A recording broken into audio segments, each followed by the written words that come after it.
Monsieur le bourgmestre, Monsieur le président de la Fondation Auschwitz, Mesdames et Messieurs les déportés, Mesdames et Messieurs les membres du gouvernement et du corps diplomatique, cher Pierre Mertens. Je voudrais être à la fois très chaleureuse et très brève, c'est un exercice très difficile. Je viens tout d'abord pour vous saluer tous de la part de l'association française Buchenwald-Dora et du comité international Buchenwald-Dora et Commando et féliciter les 3 lauréats, en particulier l'une des nôtres, Corinne Benestroff, membre de notre association et dont nous sommes aujourd'hui si fiers. Tu as fait un travail monumental sur un homme non moins monumental, Georges Semprin.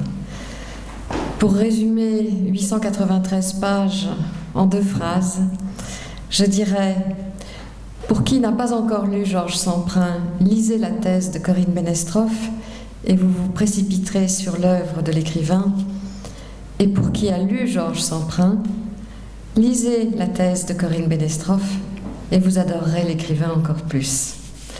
La sensibilité avec laquelle tu analyses l'orphelin, l'exilé, le résistant, l'arrêté, le martyrisé, le torturé, le déporté, bref, toutes ces identités successives qui vont porter l'écrivain, fait de toi l'incontournable interprète de cet immense écrivain.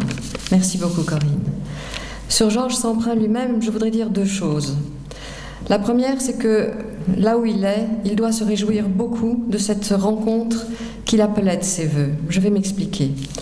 En effet, je me souviens de son discours le 11 avril 2005, lors du 60e anniversaire de la libération du camp de Buchenwald, et il a dit ceci, c'était au Théâtre national de Weimar.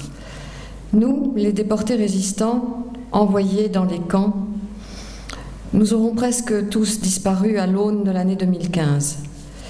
Il n'y aura presque plus d'anciens résistants déportés des camps de Buchenwald, Dachau, Mauthausen, pour dire que c'était comme ceci, comme cela, pour dire j'y étais, pour incarner cette mémoire singulière, cette mémoire de l'odeur de la fumée des crématoires, cette mémoire du vécu, cette mémoire du Erlebnis.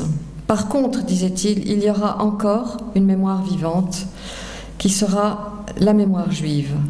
Car la barbarie nazie, les nazis ont déporté les enfants des juifs, ce qu'ils n'ont pas fait avec les enfants des résistants. La dernière mémoire vivante sera une mémoire juive, disait-il, car elle est le plus jeune vécu de la mort. Et il lui incombera de prendre à son compte la mémoire des résistants. C'est une très grande responsabilité, a-t-il dit. Eh bien, je crois que c'est ce moment-là que nous sommes amenés à vivre. La Fondation Auschwitz décerne aujourd'hui un prix sur une thèse qui est consacrée à une très grande personnalité de Buchenwald, et je vous en remercie. Enfin, je conclurai en saluant évidemment de notre association, tout particulièrement notre ami l'écrivain Pierre Mertens. Il fut l'ami de Georges Semprin. Il est un de ceux qui pensent et qui écrit à la même altitude et qui engage ses combats sur les mêmes latitudes. L'an passé, il est venu à Paris à l'occasion justement du 90e anniversaire de la naissance de Georges Semprin, faire une magnifique lecture des poèmes écrits dans l'enfer de Buchenwald, dont celui de Georges Semprin, écrit en janvier 1945, 17 ans avant l'écriture du Grand Voyage.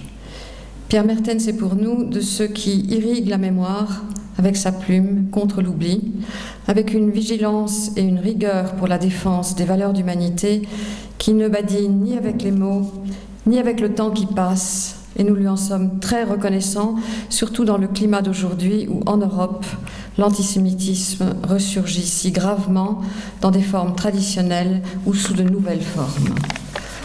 Enfin, je ferai preuve d'oubli si je ne vous transmettais pas, cher Pierre, les vœux de 2 amis français qui m'ont chargé aujourd'hui de vous souhaiter bon anniversaire. C'est Léon Ziegel, qui a été déporté 31 mois à Auschwitz, Grossrosen, Buchenwald, qui a été appelé comme témoin à charge au procès Papon, et puis Floréal Barrier, qui est le président du Conseil des anciens détenus de Buchenwald et qui a été déporté 2 ans à Buchenwald.